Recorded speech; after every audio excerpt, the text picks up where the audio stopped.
I want people in the audience who have children going through what I've gone through to go, you know what? My kid's going to be okay. I want people who've been through it themselves to go, yeah, I relate to that. Or, oh, there's hope. I want people who think mental illness is weird and why are people talking about it to change their minds.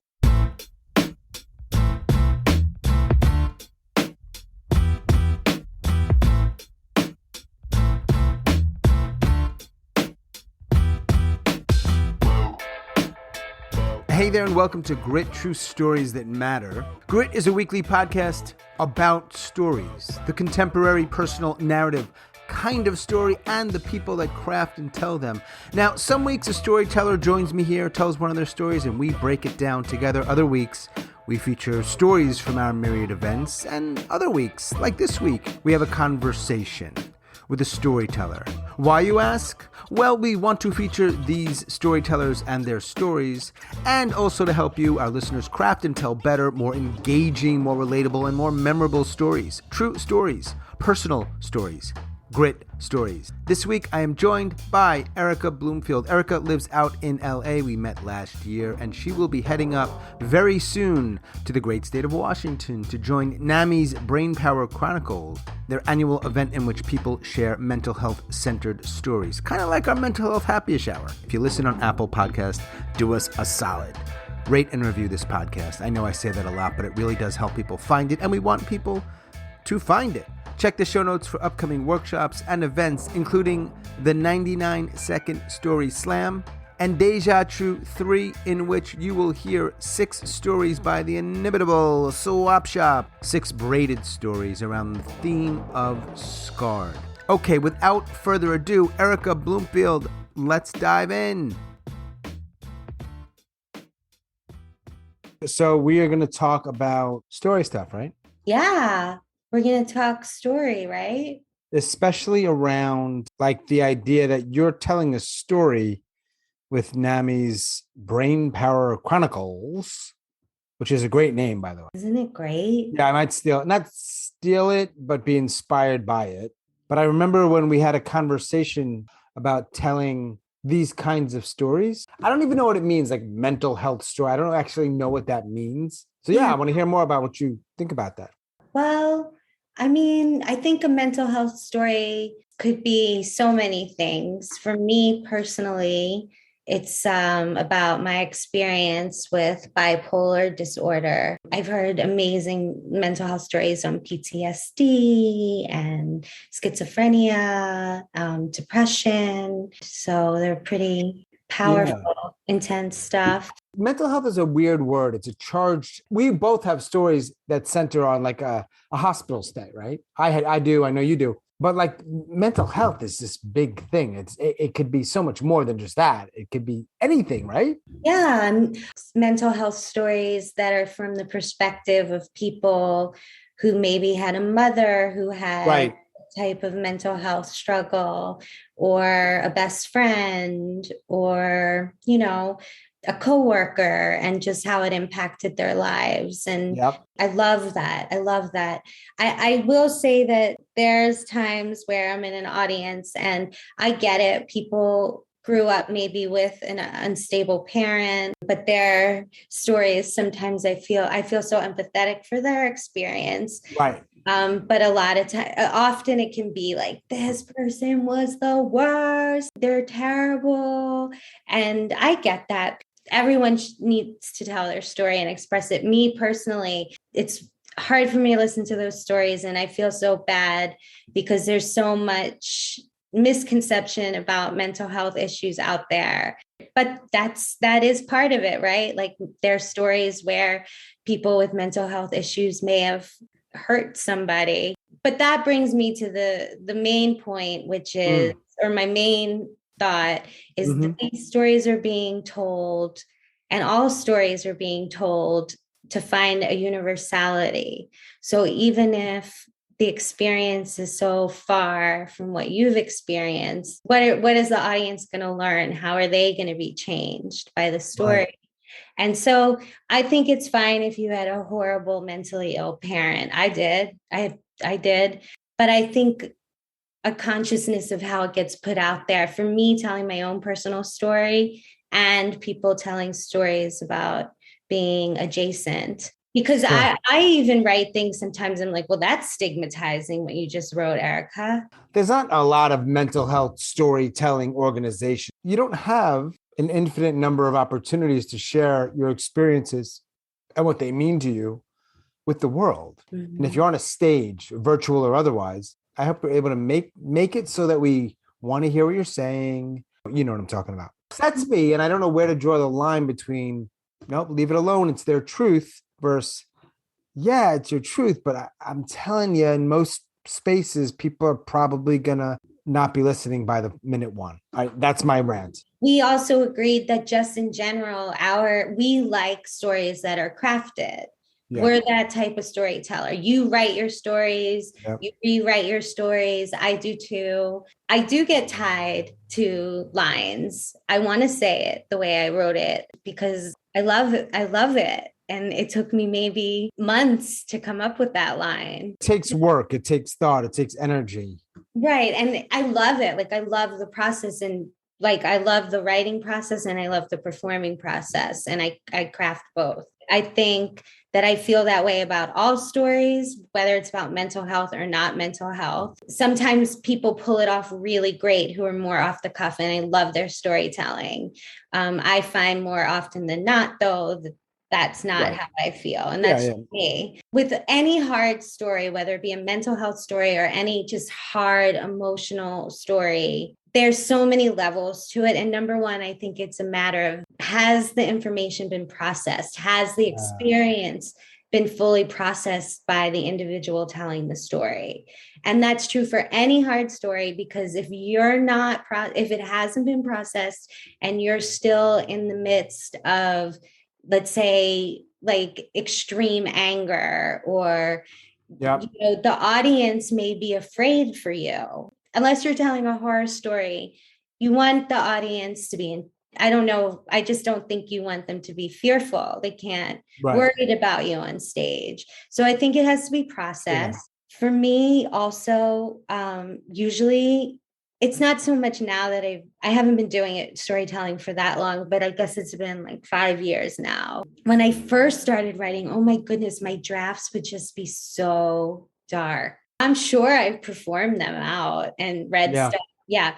Or at mics and things like that, open mics. But then I would keep reworking it and I would rework it and I'd think, oh, but there's a moment here. I can find humor somehow. But that took years of processing of the experiences. Yeah, or you didn't see it, or you just like, I'm not going light with this story because this shit's heavy. Like, I think it takes time. This is just my take on it. Like, it takes time to be willing to find levity in a painful experience. To some degree, shows that you're maybe a little better than you were a year ago or 2 years ago or whatever it was. Like, oh, okay, that was kind of funny. Definitely. Yeah, to find the levity is so hard, but it's so healing. Yeah. So healing. I know that you're not telling the story that you will be doing for Nami's Brainpower Chronicles here. I don't know if you want to talk about that. I'm curious to learn more. And whoever might be listening, we are trying to grow our audience. Like, I want to hear a little bit more about that process. How'd you get it? What is it like? When are you going up there? Well, it was so exciting that because it's in Washington State, they did open it up this year because all the rehearsals were going to be virtual. And so I applied. It was brief summary of your story and then what you hope to achieve by telling your story. And that's what I did. And then I had an interview with Susan Fee, the story coach and director, and the assistant story coach and director, Casey, who also is the producer of the Seattle Moth. I've told versions of my story, and I'm so grateful to every piece of feedback I've ever gotten and every show that ever booked me, and people have helped me craft it. But I really feel that I had a connection with Susan. I made certain changes that I'd gotten stagnant with. And Yeah. she just picked up on things like this. Like, I Oh, was yeah. like, but I felt that. I know what you mean. And she just Yeah. really helped me, and Casey really put it together in a way that, yeah, that I feel really proud of. So hard to do it's so hard to find the right people that you connect with and obviously know what they're doing. That's so good that you found that, because it's hard. I do a lot of feedback stuff, both receiving and giving. It's hard. So cool. I'm glad you found that, especially these kinds of stories, right? We're not talking about like going to the garden and planting a rose and then your gorgeous 2-year-old daughter comes in and you kiss and you go to bed snuggling. That's not this fucking story, right? These are big stories. These are hard stories. These are stories that you have told probably in versions of for a long time. I'm glad you found that. It is not easy to find. And I'm glad you were open to, because it's very easy to say, that's my story, I'm good. Yeah. I mean, I definitely take or leave feedback. There are times where I find people's feedback not helpful, and I feel like I do my best to take it graciously. Sometimes I may just think in my head, well, that person didn't get it at all. Totally. Yep. Or, I try not to take it personally. And then I really do try to even process things that I may not agree with. But I love it. It's such a great feeling when someone says things that enlighten you on either, changes that need to be made, or even helping you see what you're saying in a better way. I love when someone echoes it back. This is what I'm hearing. Is that what you mean? Because if not, let's talk about it. And it was funny because I did like a second draft of the story, and then I like added all this stuff and changed things too much. It was so good at bringing me back to the heart of the story, Right. which I can tell you a little bit. Sure. I basically talk about how, I was this successful young woman moving to Manhattan at 18, and, felt like all my dreams were coming true. And then I had an experience with a bipolar manic episode. I had been working as an actress and at a cafe, this wonderful cafe, Cafe 107. I worked there for years. I had delusions. I believed, that I was famous. I had people write to me after I did the Risk podcast. People wrote to me on my Instagram and shared all kinds of beautiful stories with me. And some people also had this delusion that they were famous. I don't know. I mean, it's been around forever, but it could be just fame culture. But I was into it. You were all in. I was all in. You were committed. You were in. I was drinking cocktails at Beauty Bar and hobnobbing. Did anybody ever say like, hey, Erica, love you, and I don't think, you know what I mean? Like, did anyone check you on that? Well, it was tricky because part of the delusion was that I had to keep it secret. And that adds a different dimension. But when everything fell apart and I was, my life was just in shambles, my sister and my brother-in-law sat me down and they were like, what is going on with you? And I was like, it's okay, you guys, I know. Oh, wow. Yeah. Yeah. And then they convinced me to go to the mental hospital, but I was kind of like, I was like, wait, maybe I am crazy. What you're sharing here is part of the story that you will share, the newest version that you will share in Seattle in, when is it, December? Kirkland, Washington. When is it? It's November 6th, Saturday, November 6th at 7 p.m. Pacific time. And it's streaming. Oh, and cool. You can go to Eventbrite or find me on Facebook or Instagram. We'll put a link. Actually, the stuff I just told you isn't in the story. Background or extra information? Yeah, I don't know. Those are the details that came out of my mouth right now. That's cool. It's all related. How many minutes do they give you to tell your story here? 10 minutes. Yeah, well, most stories that are longer than 10 minutes aren't good. That's one thing I've noticed. It needs to be really good if it's going to be 10 minutes or longer. I The agree. longer ones are hard. And then, I do like the 99 thing. What those are really hard. Like none of them aren't necessarily harder or easier, but I find the extremes are more challenging. Like the 5 to 7 is the sweet spot. Yeah. Yeah. Well, the story is really about hope. Like it's very hopeful.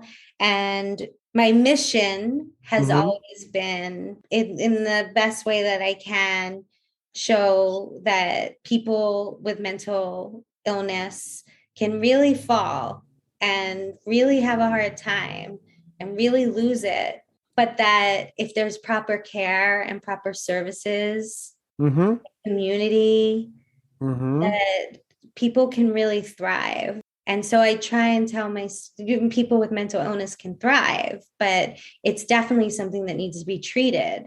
It's a Yep. thing, it's an Yep. illness like any other illness, but because of the stigma, it's not treated well in society. When you go into a mental hospital, it's punitive most of the times. Yes. Like, what's with that? Like, why? Like, we're sick. Hello. When you have mental health struggles or you're mentally ill or whatever we call it, it's extremely isolating. Yeah. And so that's what my story reflects too, is that when I found a place of community, Mm-hmm. my recovery really took off.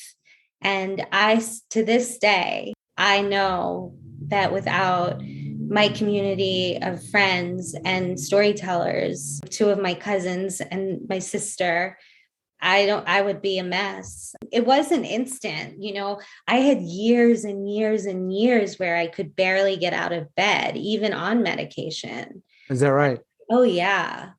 The mania was able to be reined in with the meds and behavioral lifestyle things. Depression was relentless, relentless. You would be in bed most of the day? Yeah, yeah.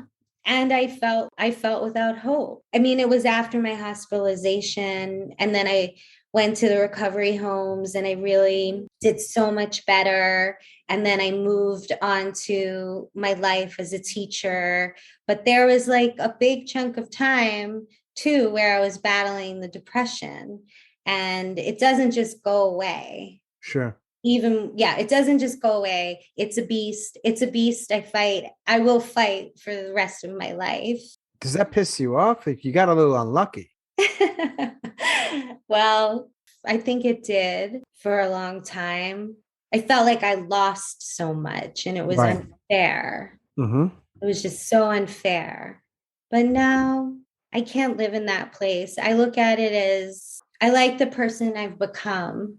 And Mm-hmm. I don't know if I'd be this person if I hadn't gone through my experience. Sure. So when one of the things that I talk about with story stuff is like trying to help people make stories that are engaging. As you're telling the story, I want to hear what you have to say next. But there's something else I talk about often, which is relatability. And for mental health stories, however we define them, how do you make it relatable to people who may not identify or have dealt with that at all? You have bipolar. I don't have bipolar. Like, how do you bridge that gap? Well, I guess it's the underlying or the through line, thematic through line. So my story is about someone who felt on top of the world legitimately, not in a mania, who had the privilege to move to New York City and go to NYU and take acting classes and move down to Louisville, Kentucky and perform at Actors Theater of Louisville and the Humana Festival and go to Amsterdam and shoot a short film. And so basically everyone's felt on top of the world, or everyone has a moment in their life where they feel, oh my goodness, my dreams are coming true. And then often, unfortunately, it doesn't, or one specific one doesn't. That doesn't mean later in your life another thing doesn't happen, but everyone can relate to feeling like, I really want this, I'm really close, I have everything I want, and boom, it's gone. But that's a little bit of higher level storytelling right there, or story crafting, right? It's like understanding. Not everyone's had that, but most people have had what you just said. You said it better than I will. That's good shit. And I keep saying hope, hope, hope, hope, but there's so many people who get nauseated by talk like that, and that's fine. I'm never going to reach those people. Like Mm-hmm. people who don't like stories that are about hope, they're probably not going to like my stories. But for people who like at the end of a story to feel like, you know what? Yeah, in my life that really messed up thing happened and something really bad happened to her. Mm. But somehow she clawed her way out of that place. And so did I. Or she did it, and so can I. There are people that don't like that. What do they want? You want to be dead, or just more of a sort of down? I mean, I don't think it's personal. I think it's Right. people just in general don't like, I don't know, maybe that's just me thinking. I don't know. Yeah. I mean, I think there's people who are like, ugh, a story about like hope and light. It's funny because I see from my point of view, I'm like, oh man, everybody needs the story that's hopeful. Why can't we just have a story that is just honest and real and isn't necessarily hopeful? So where it speaks to just your reality is what your reality is. You see what you want to see, at least for me. Yeah, I mean, that doesn't work for everyone. But at the same time, I'm a realist. And I think often that people who suffer depression just see things more clearly and more Yes. brutally and more honestly. And they don't have this veil. There's a book that I recently read called The Storytelling Animal, I think. I hope I have that right. It's mostly actually around fiction, but there's some themes or ideas that we can use in sort of the personal narrative, nonfiction space. And I don't know how he came to it, but he was proving that people who are depressed tend to see things more realistically. Right. Like it's actually more true. And that everybody else, so the others are a little bit more deluded. That's a tough sell, but as somebody who's dealt with depression, I'm on board with that. I I'm on board think. with that too.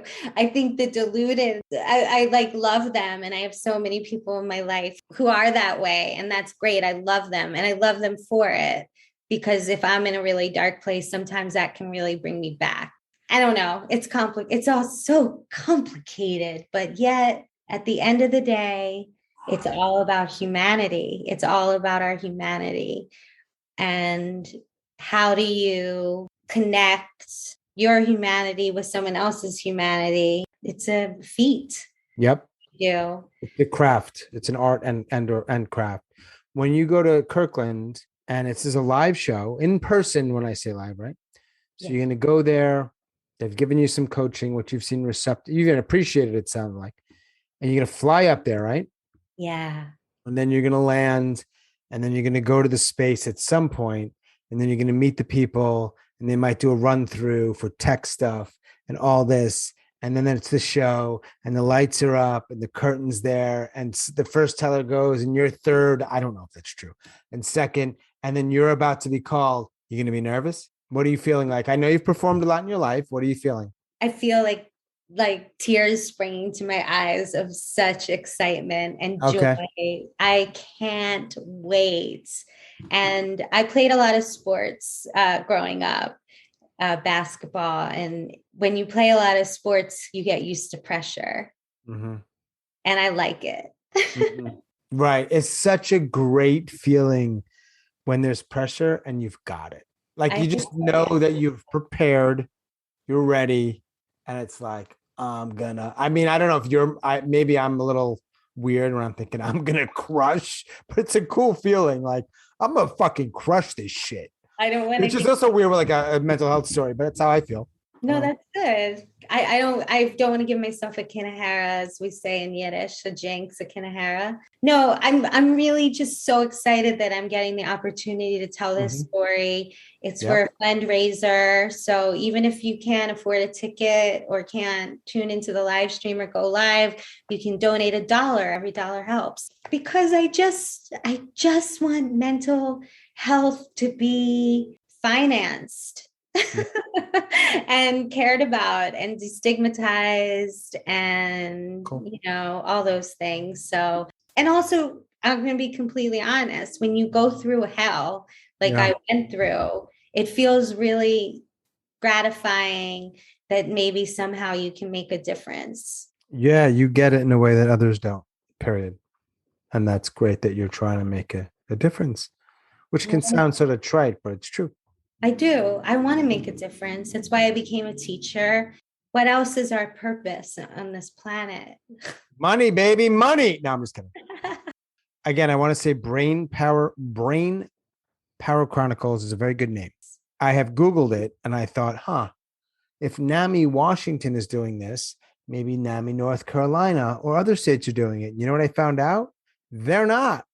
I think it's actually only NAMI Washington has a program like this, which Well, was like, now I want to mention Lauren Simmons, who's the director of NAMI Washington, and she is the brain power. She came up, I think her and maybe it was a collective, but she's the director of the organization and she's amazing. And this is what she wanted to do. well, other states get on board and do it. Let's do it. The last question I have, and then I'll sort of say, hey, whatever else you want to share. Some time ago, I remember, I'm going to put you on the spot here. You remember we had a conversation about, I think it was not necessarily how to craft a mental health story, but it might have been more around like how to approach it. And I'm sorry for this. I don't know if it was from the storyteller's point of view or more of a producer, curator, coach point of view. But you had a few things. Do you remember that? Like you had a few things of like things you should keep in mind. Do you remember that? Yes. So what were those things? Well, I think we touched on it a little bit. Mhm. Your story has to be processed. That's just the bottom line. I had terrible experience, but I can't go up on stage and rant. If you rant within it, there needs to be, it has to go to some kind of resolution. Yeah. Otherwise, every story does. It has to be an intentional rant, essentially. Yeah, it has to be an intentional rant. I think the things are okay. What I try and do in my stories and what I think works when I see it in other stories is that the person has been able to find the levity in this situation, craft it so there's a universality. You want the audience rooting for you. You want to put the audience at ease. You don't want them to be afraid for you. You don't want them to be afraid of you. I would say all of those things are potential. Like, okay, if you want those things, you better be very intentional and it has to have like reason that fits into the greater story, right? Like you could rant, but if it's truly a rant and not an intentional rant, we probably don't want to hear that shit. Yeah. Yeah. And I would say the same thing, like, oh, like more of like a theatrical device point of view. I'm going to play the bad guy here because it serves the end. Sure. But if you're just a bad motherfucker and expecting an audience of 200 people who don't know you to be on board with that and root for you, I don't think that's going to happen. Right. And also so many people would probably be like, well, what is she saying? People shouldn't be authentic, or it's not okay to be angry, or I can't be like dark and heavy and this and that. And sure, you can. There could be many people in the audience who dig that. Maybe Yep. it's just my personal taste. I like a process story where someone has insight into their experience, how it's changed them. Yeah, how did they change from the beginning till the end? Right. I agree with you. And I like dark shit. And I'm still agreeing with you.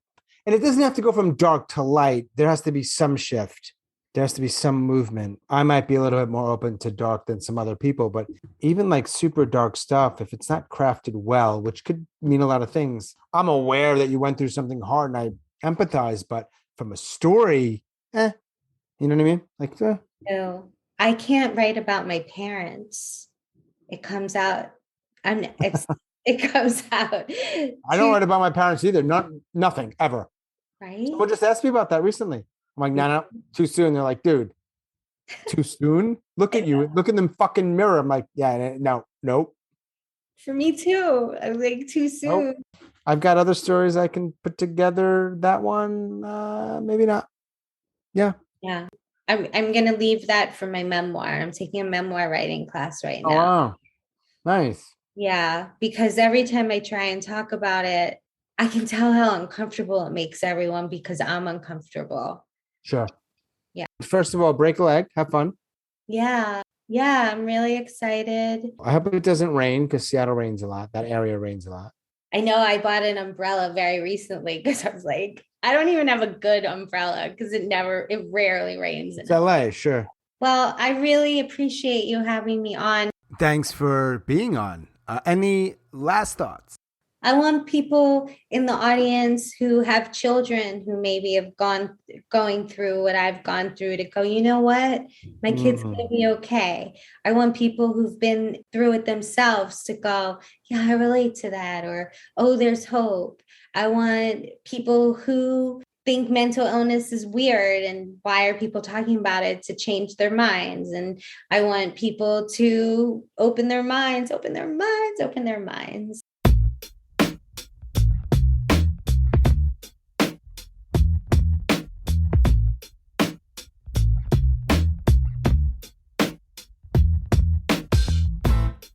As always, thanks so much for listening and all of your support, and special thanks to Erica out in LA and Break a Leg at the Brainpower Chronicles. Check the show notes for upcoming events and workshops, and help us out if you would. Rate and review this podcast if you listen on Apple. Please, right now, stop this podcast, pause it, scroll down, rate it, review it. Thank you. That is all for episode number 53. Boom.